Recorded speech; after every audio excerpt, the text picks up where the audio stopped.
Hello, hi, assalamu alaikum. Welcome back to my channel.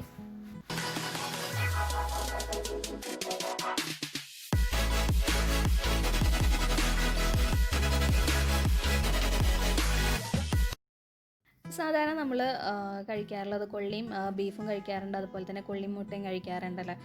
അപ്പോൾ കൊള്ളിയും ചിക്കനും കഴിക്കാറുണ്ടോ? ഇല്ലാന്നുണ്ടെങ്കിൽ ഇതുപോലെ ഒന്ന് ട്രൈ ചെയ്ത് നോക്കുക. അപ്പോൾ നമുക്ക് നോക്കാം അതെങ്ങനെയാണ് ഉണ്ടാക്കുന്നതെന്ന്. ആദ്യം തന്നെ ഞാനൊരു കുക്കറിലോട്ട് കൊള്ളി ചേർത്ത് കൊടുത്തിട്ടുണ്ട്. കട്ട് ചെയ്ത് വെച്ചിട്ടുള്ള കൊള്ളിയായിരുന്നു. അതിലോട്ട് ആവശ്യത്തിനുള്ള സോൾട്ടും അതുപോലെ തന്നെ ഒരു പിഞ്ച് മഞ്ഞൾപ്പൊടിയും കൂടി ചേർത്ത് കൊടുത്തിട്ട് ഒന്ന് വേവിച്ചെടുക്കുന്നുണ്ട്. ഒരു വിസിൽ ഞാൻ അടിച്ചെടുത്തിട്ടോ. അധികം വെന്ത് കുഴഞ്ഞു പോകരുത്. ദെൻ ഒരു പാൻ വെച്ചിട്ട് അതിലോട്ട് 2 ടേബിൾ സ്പൂൺ വെളിച്ചെണ്ണ ചേർത്ത് കൊടുക്കുന്നുണ്ട്. അതൊന്ന് ചൂടായി വന്നു കഴിഞ്ഞാൽ നമുക്ക് ചിക്കൻ ചേർത്ത് കൊടുക്കാം. അപ്പോൾ എല്ലുള്ള പീസ് ചിക്കൻ ആണെന്നുണ്ടെങ്കിൽ അതായിരിക്കും കൂടുതൽ ടേസ്റ്റ് ഉണ്ടാവുക. ഞാൻ എടുത്തിട്ടുള്ളത് ബോൺലെസ് ചിക്കനാണ്. 200 ഗ്രാമോളം ഉണ്ടാവും കേട്ടോ ചിക്കന്. അപ്പോൾ കൊള്ളി ഉണ്ടായിരുന്നത് 1 kg ആണ്. ദെൻ എണ്ണ ഒന്ന് ചൂടായി കഴിഞ്ഞ് കഴിഞ്ഞാൽ ചിക്കൻ ചേർത്ത് കൊടുക്കുന്നുണ്ട്. എന്നിട്ട് അതൊന്ന് നന്നായിട്ട് മിക്സ് ചെയ്യുക. ഒരു വൈറ്റ് കളർ ആവുന്നത് വരെ ഒന്ന് നന്നായിട്ട് തന്നെ മിക്സ് ചെയ്യുക.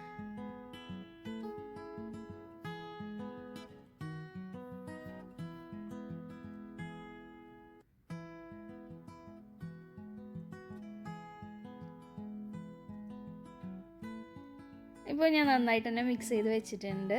ഇപ്പോൾ കളറൊക്കെ ഒന്ന് ചെറുതായിട്ട് മാറിയിട്ടുണ്ട്. ദെൻ നമുക്ക് അതിലോട്ട് മസാലപ്പൊടികളൊക്കെ ഒന്ന് ആഡ് ചെയ്ത് കൊടുക്കാം. അപ്പോൾ ആദ്യം തന്നെ ഞാൻ ചേർത്ത് കൊടുക്കുന്നത് മുളക് പൊടിയാണ്. മുളക് പൊടി ഒരു 1.5 ടീസ്പൂണോളം ചേർത്ത് കൊടുക്കുന്നുണ്ട്. ദെൻ മല്ലിപ്പൊടി 1 ടീസ്പൂണ്, അതുപോലെ മഞ്ഞൾപ്പൊടി ഒരു 1/4 ടീസ്പൂൺ ചേർത്ത് കൊടുക്കുന്നുണ്ട്. ഗരം മസാല ഒരു 1/2 ടീസ്പൂണും അതുപോലെ തന്നെ പെപ്പർ പൗഡറും ഒരു 1/2 ടീസ്പൂണ് ചേർത്ത് കൊടുക്കുന്നുണ്ട്.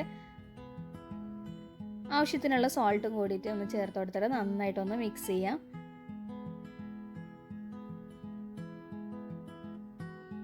ഇപ്പോൾ ഞാനെല്ലാം മസാലപ്പൊടികളൊക്കെ ഒന്ന് ചേർത്ത് കൊടുത്തിട്ട് നന്നായിട്ട് തന്നെ ഇനി മിക്സ് ചെയ്യുന്നുണ്ട്. മിക്സ് ചെയ്തിട്ട് കുറച്ച് നേരം ചിക്കൻ ഒന്ന് വേവിച്ചെടുക്കണം കേട്ടോ.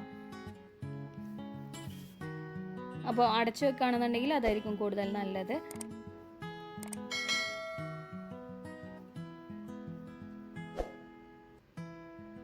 ഇപ്പോൾ ചിക്കൻ കുറച്ചൊന്ന് വേവായിട്ട് വന്നിട്ടുണ്ട്. ദെൻ അതിലോട്ട് ഇഞ്ചിയും വെളുത്തുള്ളിയും പേസ്റ്റ് 1.5 ടീസ്പൂണോളം ചേർത്ത് കൊടുക്കുന്നുണ്ട്. എന്നിട്ട് നന്നായിട്ട് തന്നെ മിക്സ് ചെയ്യാം.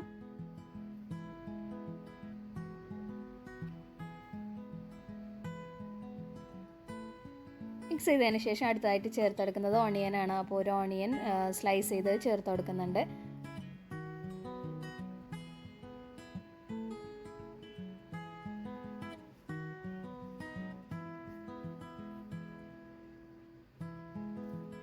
എന്നിട്ട് നന്നായിട്ട് തന്നെ മിക്സ് ചെയ്യുക. മിക്സ് ചെയ്തതിന് ശേഷം ആ ഉള്ളിയൊക്കെ നന്നായിട്ട് സോഫ്റ്റായിട്ട് വരുന്നത് വരെ നന്നായിട്ട് തന്നെ മിക്സ് ചെയ്തുകൊണ്ടിരിക്കണം.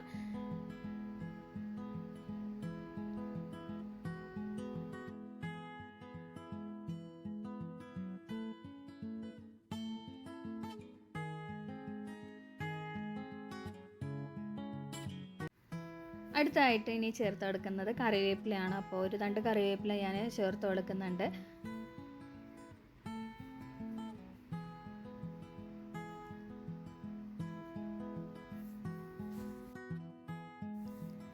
എന്നിട്ട് നന്നായിട്ടൊന്ന് മിക്സ് ചെയ്യുക. അപ്പോൾ ചിക്കൻ നന്നായിട്ട് വെന്ത് വന്നിട്ടുണ്ട്.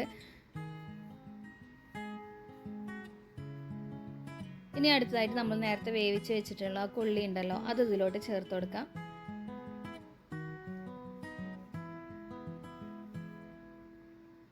അപ്പോൾ ഇതേപോലെ അധികം കുഴഞ്ഞു പോവാത്ത വിധത്തിൽ വേണം നമുക്ക് കൊള്ളി വേവിച്ചെടുക്കാൻ.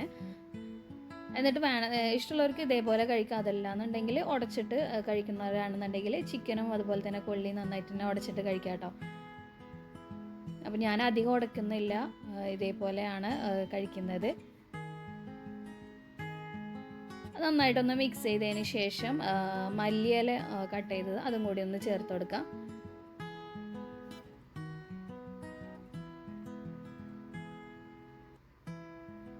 അപ്പോൾ അത് ടേസ്റ്റി ആയിട്ടുള്ള കൊള്ളിയും ചിക്കനും ഇവിടെ റെഡി ആയിട്ടുണ്ട്. അപ്പോൾ എല്ലാവരും ഇനി ഇതുപോലെ ഒന്ന് ട്രൈ ചെയ്ത് നോക്കാം. നിങ്ങൾക്ക് എന്തായാലും ഇഷ്ടപ്പെടും. അപ്പോൾ ഈ വീഡിയോ നിങ്ങൾക്ക് ഇഷ്ടപ്പെട്ടു എന്ന് വിശ്വസിക്കുന്നു. ഇഷ്ടപ്പെട്ടെന്നുണ്ടെങ്കിൽ please do subscribe, like and share. Thank you so much for watching. By.